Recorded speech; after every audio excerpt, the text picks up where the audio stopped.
YS Jagan చెప్తున్నారు కదా, మావిగన్, మచిలీపట్నం, గుంటూరు, విజయవాడ ఇదంతా కూడా ఈ అమరావతి క్యాపిటల్గా ఉంటే సాధ్యమవుతుంది. ఎందుకంటే అమరావతి క్యాపిటల్గా ఉంటే వన్స్ అది డెవలప్ అయిన తర్వాత ఆ అభివృద్ధి అనేది విజయవాడ, గుంటూరు, మచిలీపట్నం ఇదంతా కూడా విస్తరిస్తుంది. సో ఒక రకంగా ఒక మెగా సిటీ అనేది తయారవుతుంది. అండ్ సిఆర్డీఏ పరిధిలో కూడా ఈ ప్రాంతాలన్నీ ఉన్నాయి, ఒక మచిలీపట్నం మినహా. మచిలీపట్నాన్ని విడిగా పోర్ట్ ఏరియాగా అభివృద్ధి చేద్దాం అనేది గవర్నమెంట్ ప్లాన్ అయి ఉండొచ్చు.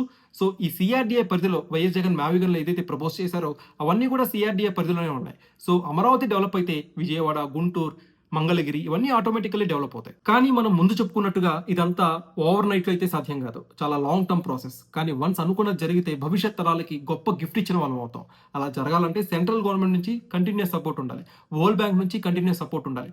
వరల్డ్ బ్యాంక్ మనకి సరిపడా నిధులు ఇచ్చేలాగా సెంట్రల్ గవర్నమెంట్ అసిస్ట్ చేయాలి. అదే విధంగా రాష్ట్రంలో ఏ గవర్నమెంట్ ఉన్నా డెసిషన్ మేకింగ్ లో క్లారిటీ, కన్సిస్టెన్సీ ఉండాలి. ప్రీవియస్ గవర్నమెంట్ ఒక డెసిషన్ తీసుకొని ప్రస్తుత గవర్నమెంట్ ఇంకో డెసిషన్ తీసుకొని అలా కన్సిస్టెన్సీ లేకుండా వెళ్తే కనుక ఖచ్చితంగా ప్రజల్ని, భూములు ఇచ్చిన రైతుల్ని, భవిష్యత్ తరాల్ని మోసం చేసిన వాళ్ళే అవుతారు. అసలు ఫస్ట్ ఒకరి మీద ఒకరు కంప్లైంట్స్ చేసుకోవడం ఆపేయాలి. 2019లో అనుకుంటా ప్రపంచ బ్యాంక్ మనకి అప్పు ఇవ్వడానికి నిరాకరించింది. ఎవరో లెటర్ రాశారు ప్రపంచ బ్యాంక్ కి, అమరావతిలో రైతుల అభిష్టం మేరకు రాజధాని నిర్మాణం జరగట్లేదు, అక్కడ రాజధాని ఉండడం ఎవరికి ఇష్టం లేదని చెప్పి ఒక లెటర్ రాస్తే ప్రపంచ బ్యాంక్ ఆంధ్రప్రదేశ్ కి అప్పు ఇవ్వడానికి నిరాకరించింది. అలా ఒకరిపై ఒకరు కంప్లైంట్స్ చేసుకుని రాష్ట్రాభివృద్ధికి అన్యాయం చేయడం ఎంతవరకు కరెక్ట్?